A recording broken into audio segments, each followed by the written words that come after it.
So with NVIDIA venturing into PC chips and Anthropic filing an IPO, what does it all mean for the overall tech trade? Joining us now is Dan Niles, founder of Niles Investment Management. Dan, it's always a pleasure to speak with you. I first want to get your take, not necessarily specifically on HPE earnings, but the reaction to HPE earnings and the sort of vertical moves that we've been seeing. What's your take? Is this rational? Well, two things can be true at the same time. You can be in an irrational market, but still have a lot more to go. And so I think that's the way you want to think about things right now, because remember, there's been a lot of bearish calls on semiconductors really starting, I think, March of last year, guys having big put positions. This is all a fraud, etc. But you fast forward to January 30th of this year when you had OpenClaw get formalized, right? So agentic AI. And then all of a sudden, token production goes from being up 20% over the prior 2 months to up over 130% in the next 2 months. You're in that next wave of demand. And so are some of these moves, you go, does that really make sense on one day? No. But if you think about the fact that OpenClaw just came out, 4 months ago? It's going to take probably another year for corporations to really embrace this. And so I think you're going to see, upside from here through the end of the year, which is sort of what our call is. Dan, I guess at some point, given how far a lot of these stocks have moved, the way the companies have been re-rated in terms of their multiple, you almost have to make the call as to whether something structural and long-term is going on here, as opposed to just, hey, a particularly hot part of the typical cycle. Well, it depends on what you consider overvalued. If you say, well, if a company is growing revenues at 80% and the PE multiple is 26 times, is that overvalued? Especially compared to the S&P that's growing revenues at 12% this year, that's trading at about 22 times.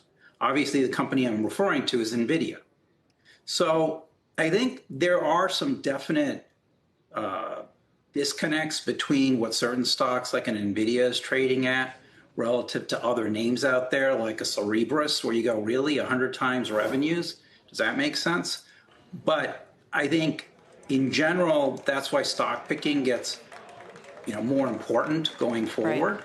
And the bottlenecks keep changing, right? Where CPUs, who cared about CPUs?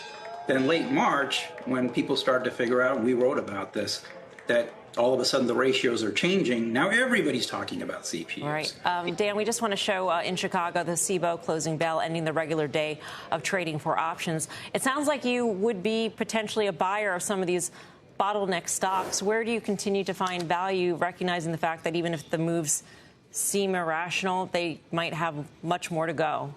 Well, NVIDIA, as I said earlier, that's not irrational. Mm-hmm. That's our biggest position by far. We add more to it. But how about like an Intel or a Dell?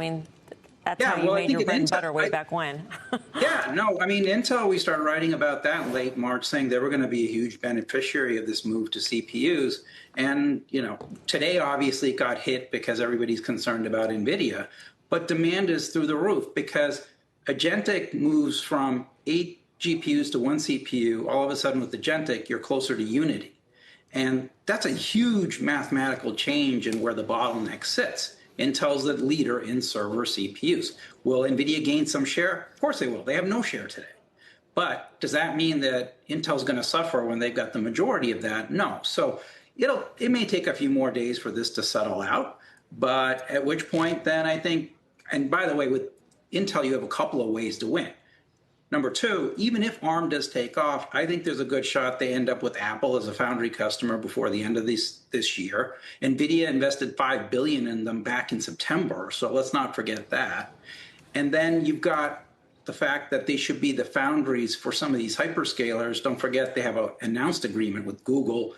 Tesla announced working there as well. Mm-hmm. And all of that should help us get a better source of supply in the U.S. for these advanced chips, 90% of which come out of Asia. So I think there's a couple of ways to win with Intel, which is why I like it.